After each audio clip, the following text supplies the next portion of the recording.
जमीन बेच दी तो कौन सा बड़का क्या बोलते उसको तीर मार दिए? तीर नहीं मार दिया। अगर जमीन कोई पति अपनी पत्नी की पढ़ाई के लिए बेचता है तो तीर नहीं मारता है। मम्मी प्यार करती है आपको? नहीं करती है। मम्मी के रूम पे जाते हैं तो रखती है आपको? नहीं रखती है। कौन प्यार करता है, पापा की मम्मी? पापा। अगर मम्मी आएंगी तो उसको रखिएगा आप? नहीं रखिएगा।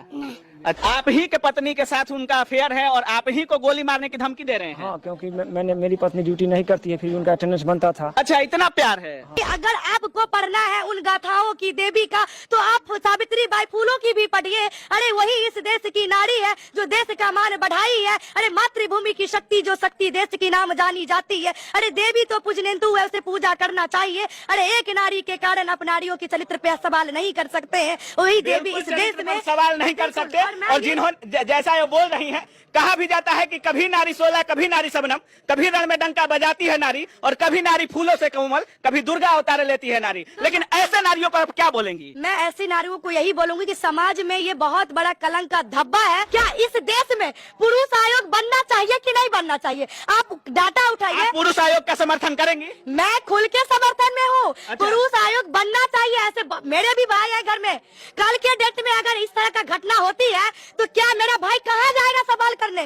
कल समाज की बेटा, आप मेरा भाई नहीं, समाज मेरा भाई नहीं, उसकी चिंता हमारी फिक्र नहीं। जब वो हमारी फिक्र कर सकते हैं तो क्या मैं अपने भाई का फिक्र मैं नहीं कर सकती? अभी सोशल मीडिया पर ज्योति मौर्य और आलोक मौर्य का न्यूज थंबनेल का नाम ही नहीं लिया था कि बिहार में एक वैसा ही ठीक घटना सामने आया है। हम अभी वैशाली जिला में हैं और ये भी अपनी पति को, जो जब शादी हुआ था तो इनकी पत्नी महज 10वीं क्लास में पढ़ती थी, इन्होंने अपनी जमीन बेचकर उनको पढ़ाया लिखाया, और जब मास्टरनी बन गई तो वो भी किसी हेडमास्टर के साथ अपना चक्कर चलाकर इनको छोड़कर भाग जाती हैं। अभी हमारे साथ वैशाली के चंदन जी हैं। क्या हुआ है आपके साथ? ये सर जो हुई है, मेरी शादी 2010 में हुई थी, लव मैरिज। उसके बाद मैंने अपनी पत्नी, आपने लव मैरिज किया है? लव मैरिज किया था। अच्छा। उसके बाद मैंने जो है सो उनको इंटर, ग्रेजुएशन और डीएलएड करवाया। डीएलएड भी करवाया आपने? हाँ, डीएलएड भी करवाया। उसके बाद उनके बाद मैं उनको कंपटीशन का तैयारी करवाया। कंपटीशन की तैयारी के बाद उन्होंने जो है से मैंने बिहार टीईटी वो भी पास की और मैं 4 नंबर से छूट गया। उसके मतलब बिहार टीईटी के एग्जाम में आपकी पत्नी भी बैठी और आप भी बैठे, उनका हो गया और आप 4 नंबर से छट गए? जी जी। अच्छा। उसके बाद मैंने जो है सो उनका जो है से 23 फरवरी को उनका नियुक्ति हो गई इसी साल 2022 में। अच्छा। उसके बाद उन्होंने जो है से मेरे यहाँ से 4 महीना अप डाउन की। उसके बाद वहाँ कौवा में स्कूल से 2 किलोमीटर बाहर वो रूम ले ली।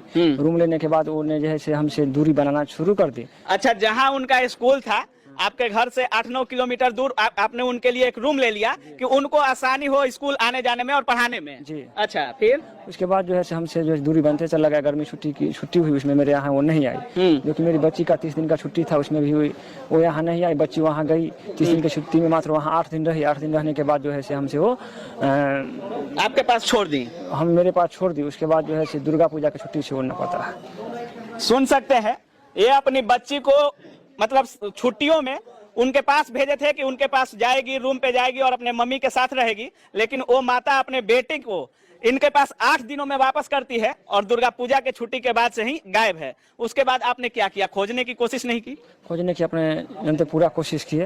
उसके बाद वो कहीं नहीं मिली। उसके बाद जो है मैंने कागजी कार्रवाई किए। अच्छा। मैंने मुख्यमंत्री जी को, डीओ साहब को, मुख्यमंत्री तक आवेदन दिए हैं? वहाँ तक आवेदन दिए। अच्छा। उसके बाद मुझे गोली मार देने की हेडमास्टर द्वारा 1 तारीख को धमकी मिला। आप ही के पत्नी के साथ उनका अफेयर है और आप ही को गोली मारने की धमकी दे रहे हैं? हाँ, क्योंकि मेरी पत्नी ड्यूटी नहीं करती है, फिर उनका अटेंडेंस बनता था। अच्छा, इतना प्यार है? हाँ, उसके नहीं कर, उसमें बीओ साहब भी 6-7 हज़ार के मंथली ले रहे हैं।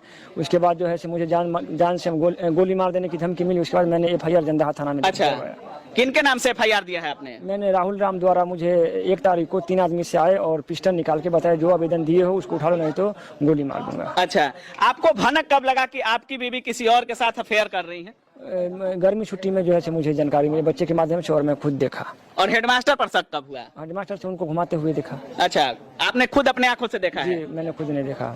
अच्छा, सोचिए, ये अपनी पूरी जमीन बेचते हैं। जो भी कमी होता है हर कमी को पूरा करने के लिए जो भी इनके पास संभव प्रयास है वो करते हैं। डीएलएड कराते हैं, टीईटी पास करवाते हैं, और जब उनका ज्वाइनिंग हो जाता है तो ज्वाइनिंग होने के 4-5 महीने बाद ही वो किसी हेडमास्टर के साथ अफेयर करती हैं और इनको और अपने बच्चों को छोड़कर फरार हो जाती हैं। कितने बच्चे हैं आपके? मेरे पास 2 बच्चे, 1 लड़का 1 लड़की। 1 लड़का 1 लड़की। कहीं इन लोगों को पहले से प्यार करती थी या मारपीट करती थी? वो तो बच्चे ही बताएंगे, हम कैसे बताएंगे? वो तो बच्चे ही, मैं या मेरी पत्नी? हाँ। मैं तो इन बच्चे को दोनों है हूँ, माता और पिता भी मैं है हूँ। मतलब आप ही अपने बच्चों के लिए माता पिता दोनों हैं? दोनों हैं। अच्छा, इनके बच्चे से ही जानते हैं। मम्मी प्यार करती है आपको? नहीं करती है। मम्मी के रूम पे जाते हैं तो रखती है आपको? नहीं रखती है। कौन प्यार करता है, पापा की मम्मी? पापा। अगर मम्मी आएगी तो उसको रखिएगा आप? नहीं रखिएगा। अच्छा, सुन सकते हैं एक बच्चा अपनी मम्मी के लिए क्या बोल रहा है और कितना छोटा बच्चा बोल रहा है, आप समझ सकते हैं। अभी हमारे साथ सोशल एक्टिविस्ट प्रियंका झा मौजूद हैं और इनसे इस मुद्दा पर जानते हैं, क्योंकि हर मुद्दे पर काफी ही बेबाकी से अपनी बात को रखते हैं। जिस तरह से घटना हुआ है, मैं किस तरह से देख रही हैं इस घटना को? देखिए, इसमें सोचने बहुत बड़ा विषय है कि हमारा अब जो देश है संस्कृति सभ्यता से जाने जाते हैं, अब हमारा कल्चर कहाँ जा रहा है, अब हम आप कहाँ जा रहे हैं, ये सोचने की विषय है। अब बताइए, 2 बच्चे की माँ फरार हो रही। इससे पहले तो हम सुनने में 13 साल का शादी, 13 साल का शादी तो जाने दीजिए, बच्चा 2 बच्चा, जिसको 2 बच्चा हो, उसके बाद वो भाग रही है कहीं और। आप इससे क्या उम्मीद लगा सकते हैं? अब ये बताइए, ज्योति मौर्य की कहानी अभी खत्म नहीं हुई और ये कहानी स्टार्ट हो गई। और मैं आपको बताना चाहती हूँ कि यही कहानी नहीं, ऐसे और 1-2 कहानी आई है सामने। 1-2 नहीं, तमाम ऐसी कहानियां हैं जिनके पति खुलकर सामने नहीं आ पा रहे हैं और कहीं ना कहीं इनकी दबी आवाज ये बता रही है कि ये कहीं ना कहीं समाज से डरे हुए हैं कि आज अगर हम मीडिया में आ रहे हैं, कोई देखेगा तो क्या सोचेगा, हमारे द्वार पे जो हुजूम लगा है वो क्या सोच रहा होगा। बिल्कुल यही बात है कि आज अगर इनको हिम्मत मिली अपनी बातों को रखने के लिए भी, तो धन्यवाद आलोक मौर्य को, जिसने अपनी बातों को जगह पे रखा। और जो लोग, जो पुरुष प्रताड़ित हो रहे थे और चीज खुल के नहीं रख पाते थे, आज उनका उदाहरण मान करके अपनी पीड़ाओं को, व्यथा को व्यक्त करने के लिए आप लोगों का सहारा लिए हैं। मैं सम्मान करती हूँ, क्योंकि देखिए, हम ही आप कहते हैं जब कोई महिला प्रताड़ित होती है तो हम रोड पे आंदोलन करने के लिए बैठ जाते हैं।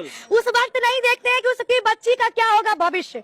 लेकिन वहीं जब पुरुष अपनी बातों को सोशल मीडिया पे रखने का काम करते हैं, तो हम या कोई और बात करते हैं कि उसके बच्चे का भविष्य नहीं दिखा, वो बच्चे के बारे में नहीं सोचा, उसको बच्चे की भविष्य देखना चाहिए था। आकर के 2 सोशल मीडिया पे महिलाओं को नंगा नाच करवा दिया। अरे भाई, तुझे शर्म आनी चाहिए। आप बताइए। और हर जगह आपको समाज के ठेकेदार मिल जाएंगे। मिल जाएंगे। मैं वही चीजें कहना चाहती हूँ कि जब महिला का प्रताड़ना होती है, सोशल मीडिया पे आके बात रखते हैं, तो उस वक्त आपने उसको ज्ञान क्यों नहीं देती है, या क्यों नहीं देते हैं कि तुम बच्चा का भविष्य देखो और घर में चुपचाप बैठ जाओ, 4 दीवारी के अंदर अपनी बात को खत्म कर लो। लेकिन हम ही लोग सोशल मीडिया में और मीडिया को बैठा करके उसका बयानबाजी करवाने में लगे रहते हैं। खुद एक फीमेल है और ऐसे तमाम के साथ ज्योति मौर्य हो जाए, चाहे इनकी अध्यापिका हो जाए, इनकी मैडम हो, या तमाम ऐसे महिलाओं को हम देख रहे हैं, या सोशल मीडिया पर भी न्यूज आ रहा है कि जब भी उनको अपने हस्बैंड से, अपने बॉयफ्रेंड से बेटर मिलता है, वो उसी के पीछे दौड़ जाती हैं। ये नहीं सोचती हैं कि मेरा बच्चा है, कि पति है, क्या है, नहीं है। ऐसा महिलाओं का लगभग नेचर हो रहा है क्या ये सब?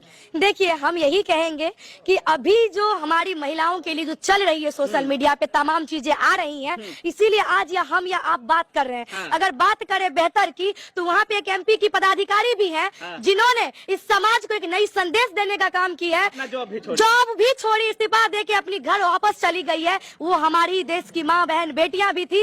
और अब बात करते हैं बेहतर की, तो मनीष दुबे कौन था?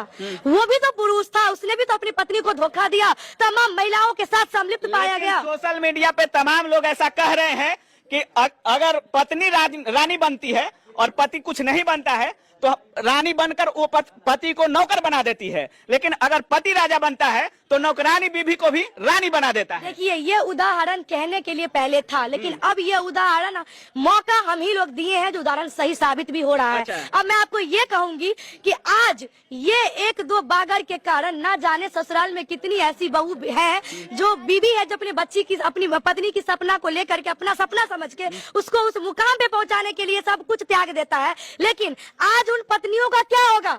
आज उनका क्या कसूर? ये 1-2 समाज में ऐसे कलंकित लोग उत्पन्न हो जाते हैं, जो हमारे समाज को कहीं ना कहीं कलंकित करने का काम करते हैं। आप मान रही हैं कि इनकी पत्नी जो मास्टरनी है, इनके समाज को या महिला के समाज को कलंकित की है? बिल्कुल कलंकित किया है। बताइए, एक कहते हैं माँ एक माता जो रूप होती है, देवी का, मातृशक्ति देवी पूजनीय होती है, 9 रूपों में उनको पूजा जाता है। हर लोग अरे बाबा